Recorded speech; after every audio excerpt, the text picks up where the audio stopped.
por lo tanto no se pudo obtener esa información y quedó este tema. Así que sin más preámbulos, vámonos acá porque es un tema un poco pesado, diríamos.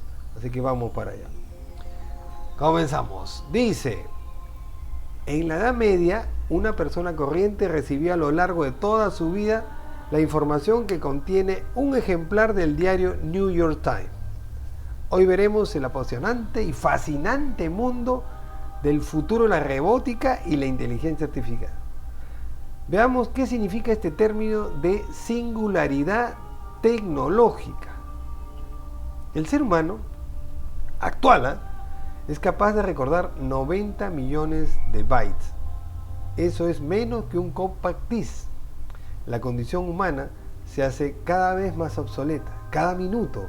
Es una cuestión de no saber si las máquinas nos superarán, sino saber cuándo va a llegar ese momento, y a ese tiempo le llamamos singularidad. Por el tema netamente del mundo de la física, donde singularidad se le denomina al horizonte de sucesos de un agujero negro y que marca el fin de la física que conocemos detrás de eso. Entonces, la palabra singularidad viene a ser, sino algo desconocido. Y será cuando la inteligencia artificial sobrepase a la inteligencia humana. Y acá tenemos a Ray Kurzweil, director de ingeniería de Google y fundador de Singularity University, la Universidad de la Singularidad, que dice en una conferencia del 2018 que este evento ocurrirá alrededor del año 2045, es decir, dentro de 22 años actuales, ¿no? ¿Es eso cierto? ¿O tendremos más tiempo para aprender a evitar los riesgos? ¿Y a qué riesgos nos vamos a enfrentar? Otro tigre de Google habla sobre eso. Se trata del doctor José Cordeiro, profesor también del MIT y fundador de Singularity University, que trabaja con las últimas tecnologías como el Millennium Project. Y él nos da una proyección acerca de lo que pasará de acá a 20 a 50 años en el futuro.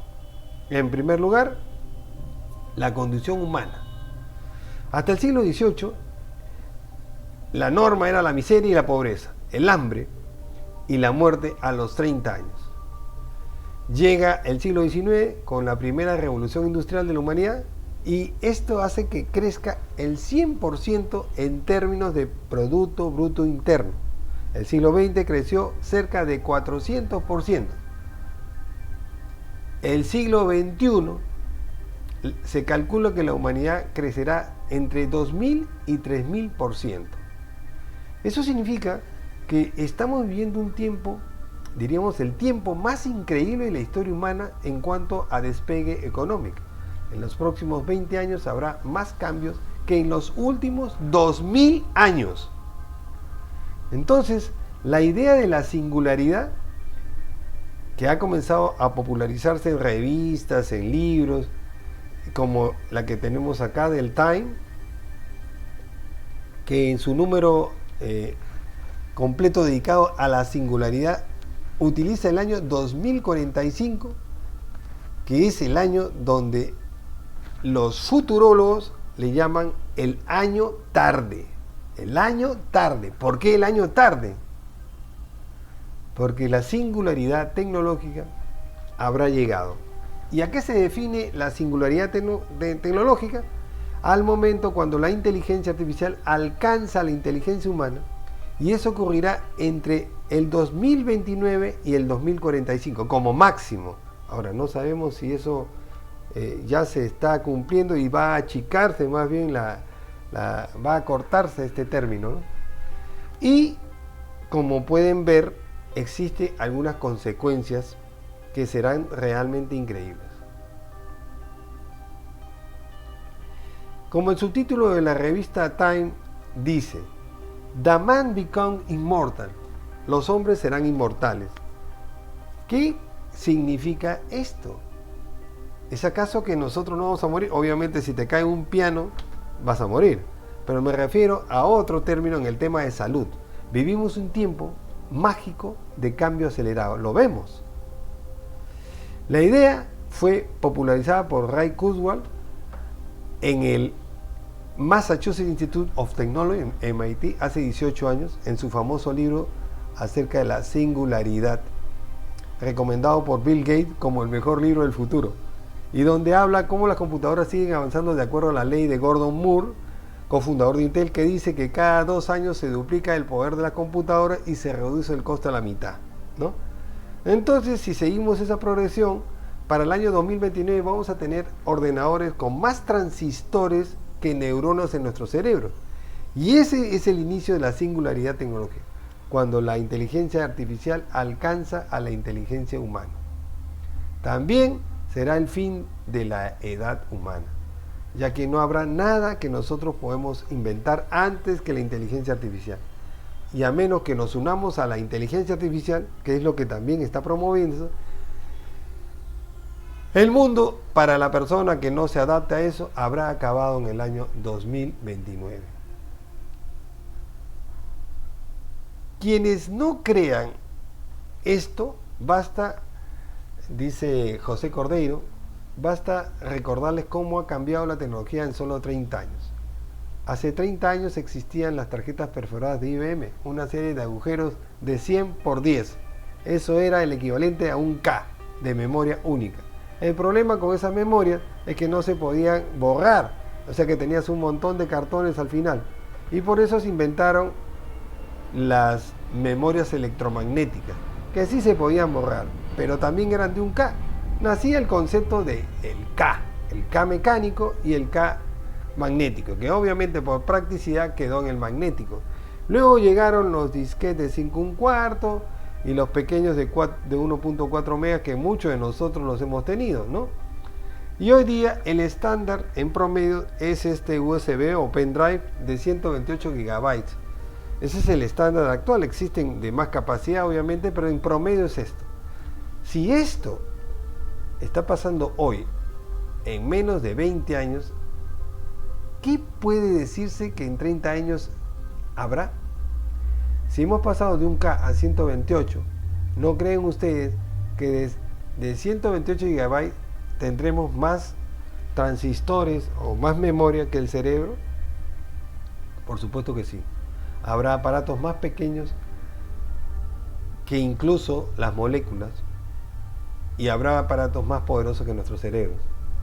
Y este será el inicio de la singularidad tecnológica. Y está ocurriendo ahora y en todas las disciplinas. Hoy, por $1000 podemos secuenciar nuestro genoma, y esto nos ayuda a ¿qué cosa? A prevenir futuras enfermedades. De acuerdo a tu pasado genético, puedes tú ver qué enfermedades te van a pasar de acá a lo establecido de acuerdo a la biología. Pero $1000 para mucha gente resulta muy oneroso. Pues en 5 años esto será con un costo de $10 y podrá hacerse de cualquier cajero, porque habrán cajeros para esto. ¿Qué cosa ganamos con el genoma? Se puede saber quiénes son tus ancestros, si verdaderamente tu padre es tu padre, reconstruyendo tu árbol genealógico.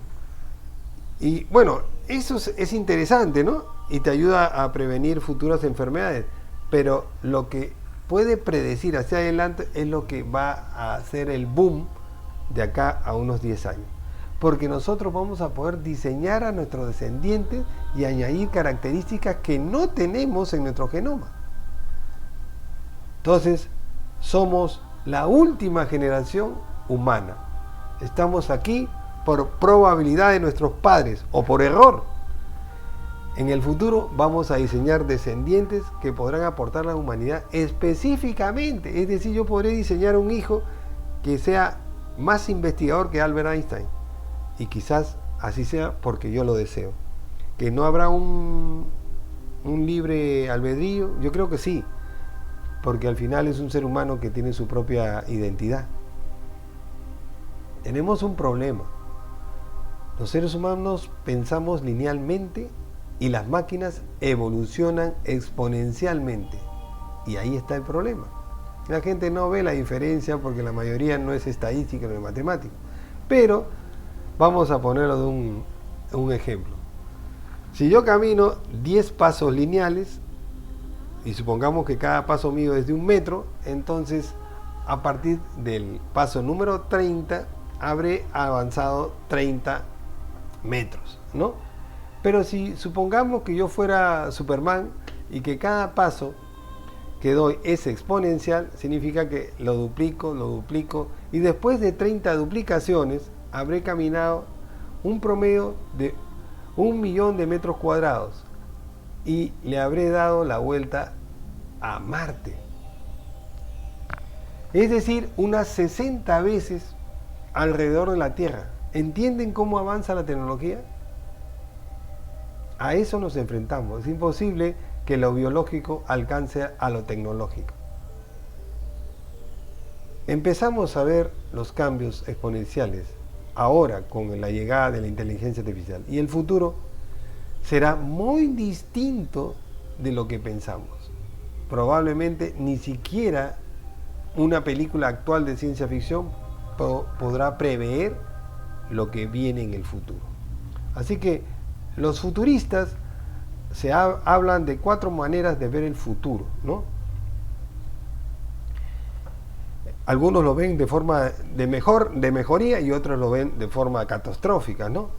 Así que, qué mejor que el mismo Cordeiro, como experto en este tema de las maneras de ver el futuro, para que nos explique eso. Vamos a ver.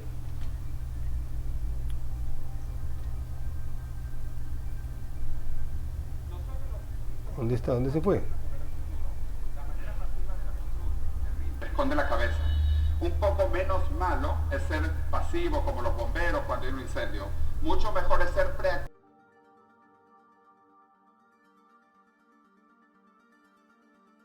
Podemos construir el futuro, diseñar el futuro, visualizar escenarios. Así que espero que no haya avestruces acá, porque el avestruz no es español. Pero si hay avestruces, que sean avestruces tecnológicos, que utilicen la tecnología para ver hacia dónde vamos. Hace 10 años yo fui a ver Sir Arthur C. Clarke, el famoso escritor de ciencia ficción británico, Odisea al Espacio 2001, que escribió las 3 leyes del futuro hace medio siglo atrás. Primera ley: cuando un científico famoso dice que algo es posible, probablemente tiene razón. Pero cuando dice que es imposible, probablemente está equivocado. Segunda ley del futuro: la única manera de conocer los límites de lo posible es aventurarse más allá de los límites hacia lo imposible. Y tercera ley: cualquier tecnología suficientemente avanzada no se diferencia de la magia. Nosotros vamos a ver magia. Así es, muy pronto vamos a ver magia. Eso es algo trascendental. He tratado de condensar porque no he encontrado ninguna lámina de esta exposición que tuvo Cordeiro, y vemos, dice, la manera pasiva es la del avestruz, ¿no? Terrible porque esconde la cabeza, niega todo, ¿no? Un poco menos malo es ser pasivo, como los bomberos, que hay un incendio y van y lo apagan al toque, ¿no? Mucho mejor es ser preactivo, cuando compran un seguro para prevenir cualquier problema, catástrofe. Pero lo mejor es ser proactivo. Nosotros podemos construir el futuro, diseñar el futuro y fundirnos con las máquinas. Vuelvo a repetir, fundirnos con las máquinas. Y así visualizar los escenarios. ¡Qué horror!, ¿no? O sea, tenemos la indiferencia, ¿no? La forma reactiva, o sea, violenta, no, eso, la preventiva, o sea, que compadre, mejor voy sacando mi copia de cerebro por ahí, y la proactiva, mejor voy poniéndome chips en el cerebro para irme fundiendo con las máquinas. Va a ser difícil esa elección, ¿no? Entonces, vamos a ver con las leyes de el Arthur C. Clarke, ¿no? Dice: cuando un científico famoso dice que algo es posible, probablemente tiene razón. Pero cuando dice que es imposible, probablemente está equivocado. O sea, te está diciendo que el científico que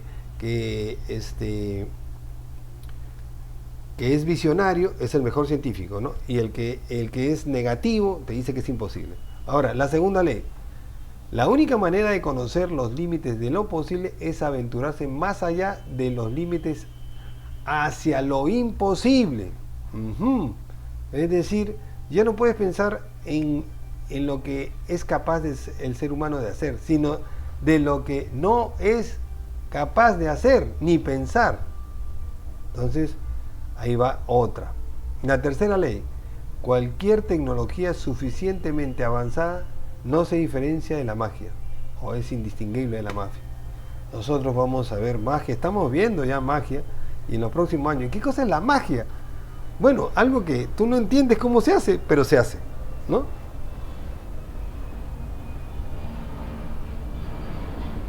Gracias a los avances de la inteligencia artificial, nosotros vamos a curar el envejecimiento. ¿What? Sí, el envejecimiento va a ser tratado como una enfermedad curable, ¿no? Es decir, que de viejo vas a rejuvenecer. ¿Cómo se va a hacer eso? Pues ya se descubrió que efectivamente con algunas proteínas se puede restituir el telómero de las células que son los causantes del envejecimiento. ¿Por qué? Porque cuesta mucho dinero. Los hospitales, realmente la mayoría de problemas son problemas de geriatras, porque la vejez trae una serie de enfermedades como un carro viejo. Entonces no se trata de comprar un carro nuevo, sino rejuvenecer el carro, algo que no puede, ahora no se puede entender bien. Y para que vean que ya hoy existe en California la primera mujer, una mujer de 45 años a quien se está rejuveneciendo con todas estas técnicas, es una voluntaria por si acaso, ¿no? Porque esto todavía no es de uso común. Vemos el mundo real realmente como está sucediendo, o ya nos estamos adelantando. Bueno, miren esto. No puede ser. Es la misma mujer después de, fíjense, 45 días de tratamiento. Me quedo con la boca abierta. No parece ni la misma mujer, pero es la misma mujer. Entonces, uno se pone a pensar, bueno, la chica debe estar preguntando, ¿qué hago? ¿A quién mato para esto? Tranquilo, todavía es un experimento. Y no se sabe los efectos que puedan tener, no se sabe. Así que hay fases. ¿En qué fase de desarrollo de la inteligencia estamos ahorita? Vamos a ver, sí, existen 7 fases, ¿ah? Y vamos a ver entonces. ¿Sabía que existen 7 etapas distintas de la inteligencia artificial? En un mundo en el que la tecnología es cada vez más importante, comprender en qué punto del camino hacia la inteligencia artificial nos encontramos puede ser muy valioso. En este vídeo haremos todo lo posible por desglosar cada etapa con una explicación fácil de entender. Fase 1. Los sistemas de IA basados en reglas. También conocidos como sistemas de una sola tarea, representan la etapa más temprana de la inteligencia artificial. Estos sistemas funcionan basándose en un conjunto predefinido de reglas o en un algoritmo que les dan los programadores. Para entender esto, imagine que juega una partida de ajedrez contra un ordenador. El ordenador conoce todos los movimientos y resultados posibles basándose en sus reglas codificadas, puede decidir el mejor movimiento basándose en estas reglas, pero no puede aprender ni adaptarse a ellas. Más allá de esto, estos sistemas son excelentes para tareas con reglas claras, como el diagnóstico de un problema mecánico o el procesamiento de formularios de impuestos. Fase 2. Conciencia del contexto y sistemas de retención. Los sistemas de IA son capaces de comprender y retener el contexto, lo que significa que pueden recordar interacciones anteriores y utilizar ese conocimiento para dar respuestas futuras. Un buen ejemplo de ello es el asistente de un smartphone, como Siri o Google Assistant, que no solo procesan y ejecutan órdenes, sino que también aprenden de interacciones anteriores. Si preguntas quién ganó el partido de fútbol de ayer y luego preguntas cuándo es su próximo partido, el sistema entiende que se refiere al equipo de fútbol de tu pregunta anterior. Otro ejemplo es el famoso ChatGPT, un sistema entrenado a partir de millones de conversaciones pasadas que puede generar respuestas automáticas de tipo humano a cualquier conversación. Este conocimiento del contexto y la capacidad de retención permiten a estos sistemas de IA ofrecer una experiencia de usuario más personalizada y sofisticada. Son como adolescentes en las fases de desarrollo de la IA, aún no son pensadores independientes, pero han aprendido a recordar y utilizar el contexto en sus interacciones. Fase 3. Sistemas de dominio específicos. Esta etapa representa la capacidad de la inteligencia artificial no solo para comprender y retener información, sino también para adquirir una gran destreza en un ámbito o campo concreto. La IA de dominio específico puede encontrarse en una gran variedad de aplicaciones especializadas. Un ejemplo perfecto de ello es Watson de IBM, que fue diseñado para sobresalir respondiendo preguntas en el concurso Jeopardy. Otro ejemplo es DeepMind AlphaGo de Google, que fue entrenado específicamente para dominar el complejo juego de mesa Go, una tarea que logró hasta el punto de derrotar a campeones mundiales. Estos sistemas tienen una comprensión más profunda de su dominio particular de lo que cualquier ser humano podría esperar lograr. Los sistemas de dominio específico representan la etapa adulta en el crecimiento de la IA y demuestran capacidades sofisticadas dentro de sus campos de especialización, pero por muy avanzados que estén, aún están lejos de alcanzar el sueño de la verdadera inteligencia artificial general. Fase 4. Pensamiento y razonamiento de sistemas de IA. A medida que cruzamos el umbral de la etapa 4, empezamos a ver sistemas de IA que empiezan a imitar la capacidad humana de pensamiento y razonamiento. Los sistemas de IA pueden comprender conceptos complejos, resolver problemas desconocidos e incluso generar ideas creativas, lo que es posible gracias a técnicas como el aprendizaje automático y el aprendizaje profundo, que permiten a la IA aprender de la experiencia y mejorar su rendimiento con el tiempo. En esta fase, la IA empieza a parecerse a la inteligencia humana de un modo más profundo, pero aún no es equivalente a una mente humana, sino más bien una herramienta muy avanzada especializada en tareas de razonamiento y pensamiento. Por fascinantes que sean estos sistemas de IA, aún estamos a mitad de camino. Las próximas fases se adentrarán en el reino de la ciencia ficción, con la IA igualando e incluso superando la inteligencia humana. Fase 5. El nacimiento de una nueva mente, Inteligencia General Artificial, EAGI. Al adentrarnos en el reino de la inteligencia general artificial, entramos en un mundo de IA que, por ahora, sigue siendo en gran medida teórico. La AGI, también conocida como IA fuerte, se refiere a un tipo de inteligencia artificial que iguala a la inteligencia humana en todos los aspectos. Un sistema AGI sería capaz de comprender, aprender, adaptar y aplicar conocimientos en una amplia gama de tareas. Si se le pide a una AGI que aprenda un nuevo idioma, que escriba una sinfonía, que deduzca un teorema matemático complejo o incluso que comprenda las emociones humanas, en teoría debería ser capaz de hacerlo.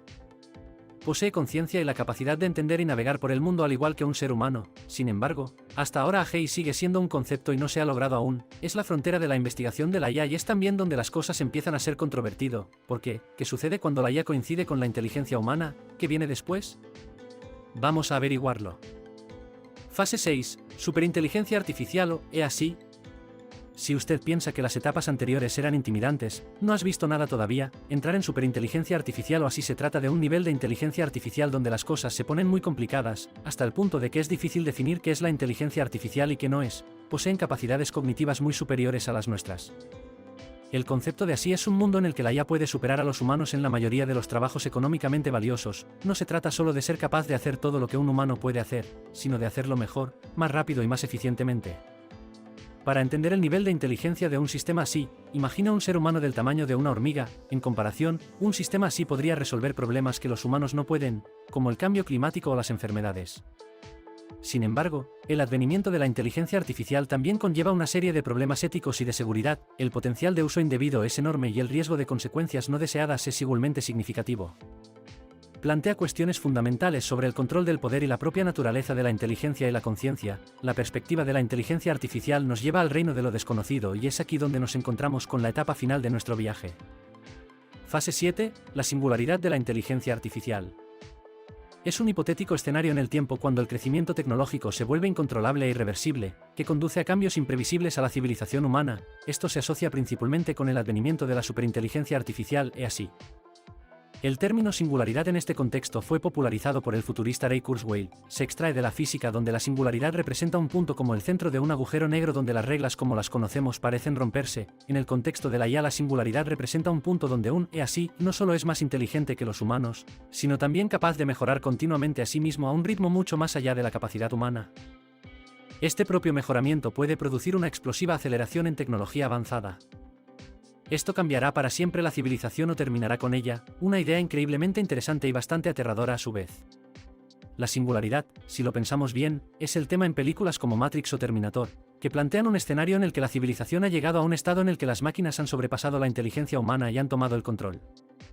Si la ley de Moore se sigue cumpliendo y la inteligencia artificial alcanza un punto en el que los robots empiecen a crear nuevos y mejores robots, más inteligentes, ¿por qué no olvidarse de cualquier variante de las leyes de Asimov que los humanos hayan podido implantar en su programación? Después de todo, serían máquinas creando máquinas, y la humanidad podría convertirse en una especie obsoleta que no merece ser conservada. Aunque todas estas posibilidades sean probablemente imposibles de comprender y mucho menos de predecir, muchos ya se han atrevido a decir que dentro de 20 o 30 años alcanzaremos un nivel de superinteligencia que permitirá que la singularidad suceda en algún momento. Y aunque todo parezca sacado de un libro de ciencia ficción, si miramos con detenimiento el mundo en el que estamos viviendo, nos damos cuenta de que no todo son coincidencias divertidas, y que hay mucho basado en la realidad.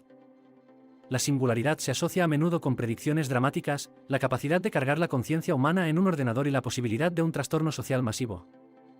Es importante señalar que el concepto de singularidad es muy especulativo y controvertido, mientras que algunos expertos lo consideran una posibilidad real, otros lo ven como ciencia ficción, solo podemos imaginar cómo puede ser realmente la IA.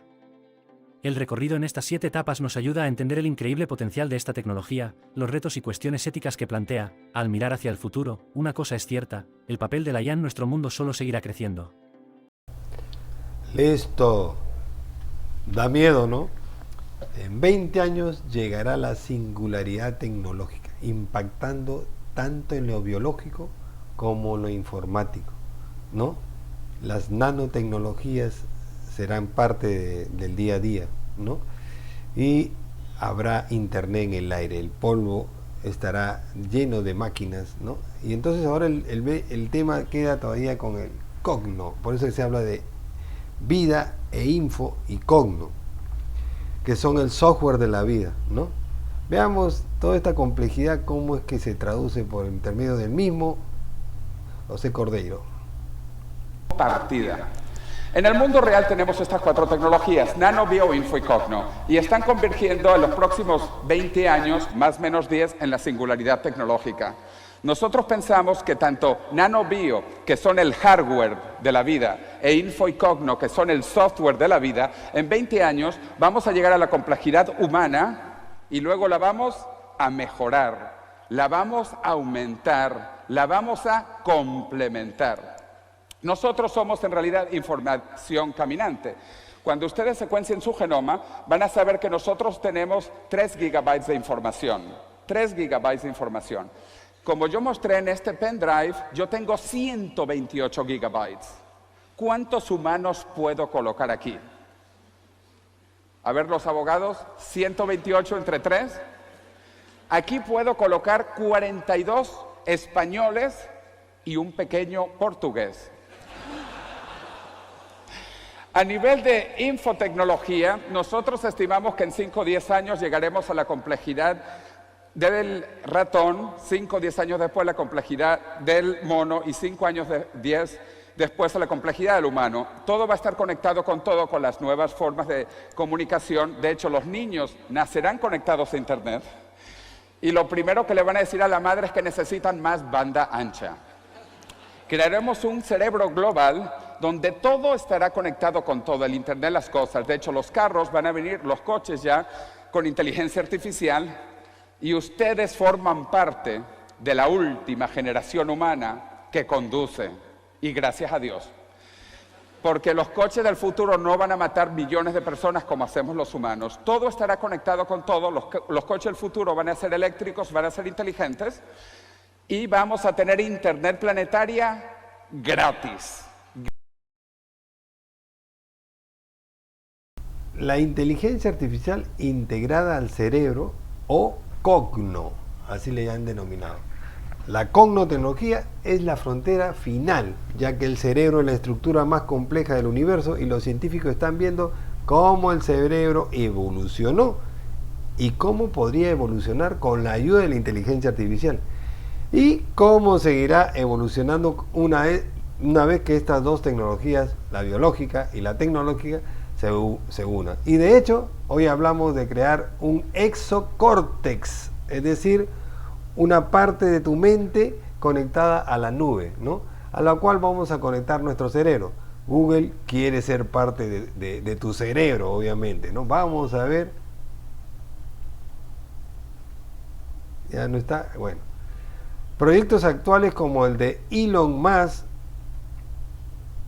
y su Neuralink dan una visión de lo que viene para tratar de fusionar las máquinas. Si bien fue desastroso lo que pasó con el jabalí, que ya lo sabemos, es casualmente esos errores en sus etapas iniciales lo que se trata de evitar para cuando quieras enchufarte una de esas maquinitas al cerebro.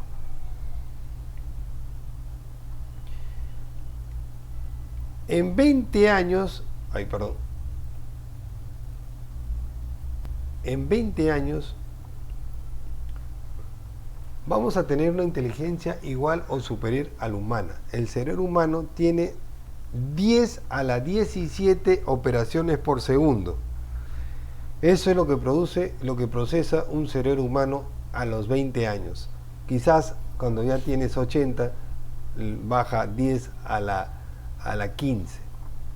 Entonces, de 20 a 20, en 20 años vamos a podernos comunicar telepáticamente de cerebro a cerebro. ¿Cómo? Con nanobots, ¿no? Nanobot Wi-Fi, con tu otro nanobot Wi-Fi y vas a poder conectar. O sea que ya se acabó las trampas, se acabó las mentiras. Es otro cambio revolucionario. Si bajamos, en 15 años, Asimov, el robot de Honda, dice que va a ganar la Copa Mundial. Esos son los lo que se ha trazado Honda como propósito. ¿Ya? Ahora, hoy 2023, se está discutiendo una ley en Corea. ¿Saben cuál es? Efectivamente, la ley para darle derechos humanos a los robots. Ojo, en el futuro no vas a poder romper un robot porque te vas a la cárcel. Es como matar a un humano, ¿no? No vas a poder desarmar un robot. Qué raro, ¿no? Los humanos versus robots. Es peligroso, pero estamos viviendo eso, ¿no? ¿Es una fusión de humanos o robots? Se viene el famoso transhumanismo. Mucha gente, bueno, ya se está viendo, hay una encuesta hecha en Suiza donde el 45%, eso es menos de la mitad obviamente, de los jóvenes menos de 26 años fueron entrevistados y todos se pondrían por lo menos un ojo artificial. ¿Por qué? Porque un ojo artificial tendría la capacidad de hacer zoom y de retroceder automáticamente algo que se le pasó, ¿no? O simplemente grabarlo.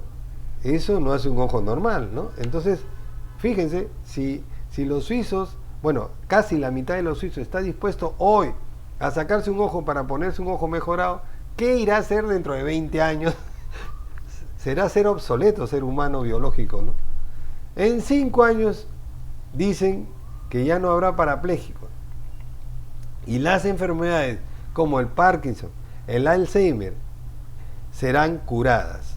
Quizás el cáncer, si es que ya no lo hacen antes. Pero el envejecimiento, que es lo más complejo que hay, porque significa retroceder nuestro ADN a lo que fue cuando estuvimos adolescentes, eso va a demorar en promedio unos 20 años. Entonces, dicho sea de pase, si sobrevivimos dentro de 20 años, veremos la muerte de la muerte.